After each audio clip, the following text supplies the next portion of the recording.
அவன் இருந்தான். அவன் பெயர் கருணை. எப்போதும் கடலுக்கு சென்று மீன் பிடித்து அதை விற்று சாப்பிடுவான்.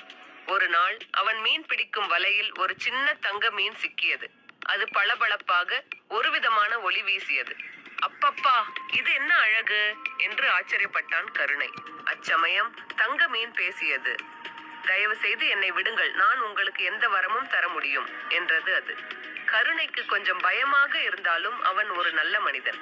வரம் வேண்டாம், உன்னை விடுகிறேன் என்று சொல்லி மீனை கடலில் விடுதலை செய்தான்.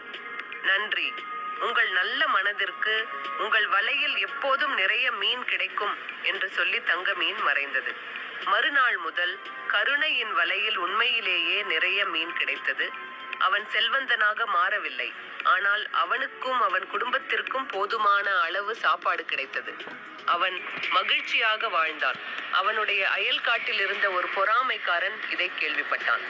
அவன் ஒரு நாள் கருணையின் படகை திருடி அதே இடத்திற்கு சென்றான். அவனும் தங்க மீனை பிடித்தான்.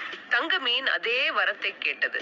ஆனால் பொறாமைக்காரன், எனக்கு ஒரு பெரிய மாளிகை வேண்டும், நிறைய பொன் வேண்டும் என்று பேராசையோடு கேட்டான்.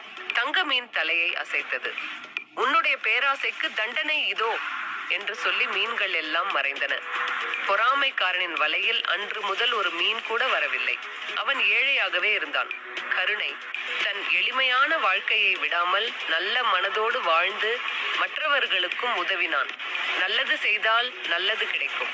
பேராசை தீமை தரும்.